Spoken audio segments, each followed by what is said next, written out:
নমস্কাৰ শিক্ষক শিক্ষয়িত্ৰীসকল আপোনালোকে জানে যে বিটিআৰ এৰিয়াৰ যেটো 667 মানে 667টা পোষ্ট এলপি আৰু ইউপিৰ আছিল এই পোষ্টখিনিৰ SIU এপ্ৰুভলৰ কাৰণে অলৰেডি অসম গভৰ্ণমেণ্টলৈ পঠিয়াইছে তাৰ পিছতো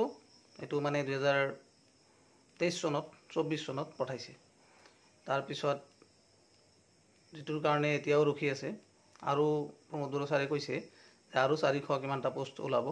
তাৰ কাৰণে আমি SIU এপ্ৰুভল কৰিছো বা এপ্ৰুভলৰ কাৰণে পঠাইছো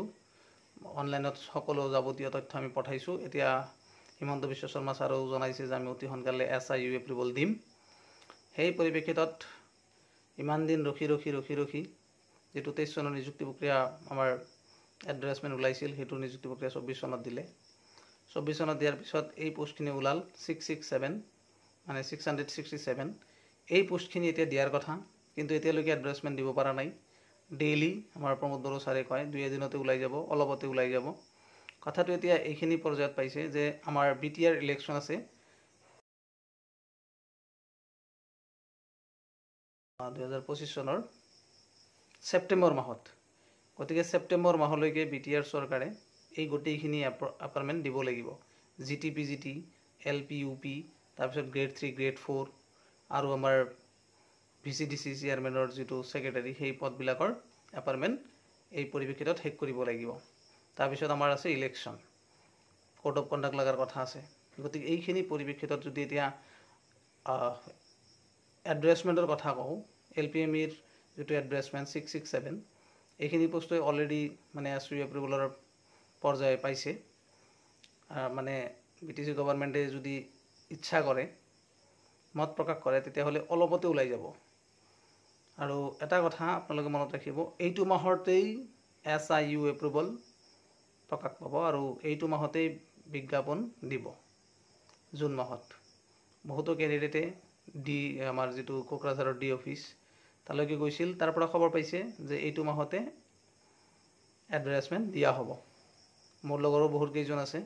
যিসকলে তেওঁলোকে চাকৰি পোৱা নাই তো বিটিসি এৰিয়াত তেওঁলোকে চাকৰি এটা পাব বুলি বহুত আশাৰে ৰৈ আছে গতিকে আপোনালোকে টেনচন নকৰিব এইটো মাহতে আপোনালোকে বিজ্ঞাপন পাব একদম অথেন্টিক নিউজ হয় আৰু যিসকলৰ মাৰ্কস ভাল টেটত 110 প্লাস বা 105 প্লাস আছে তেওঁলোকৰ কাৰণে ইয়াতে চাকৰি এটা পাবলৈ সক্ষম হ'ব সম্পূৰ্ণ নতুন নিযুক্তি প্ৰক্ৰিয়া হ'ব কোনো ধৰণৰ পুৰণা লিষ্ট বা কোনো ধৰণৰ পুৰণা ফাইলৰ পৰা দিয়া নহয় নতুন নিযুক্তি প্ৰক্ৰিয়াতে অনুষ্ঠিত হ'ব আৰু এটা কথা মই ইয়াতে আপোনালোকৰ SIU এপ্ৰুভল 2023 যেটো আছিল এটো মই আপোনালোক এটো কোনত লগাই দিম দেখে চাব হেতু পোষ্ট আছিল বিটিআৰৰ 1216টা এলপি আৰু ইউপিৰ পোষ্ট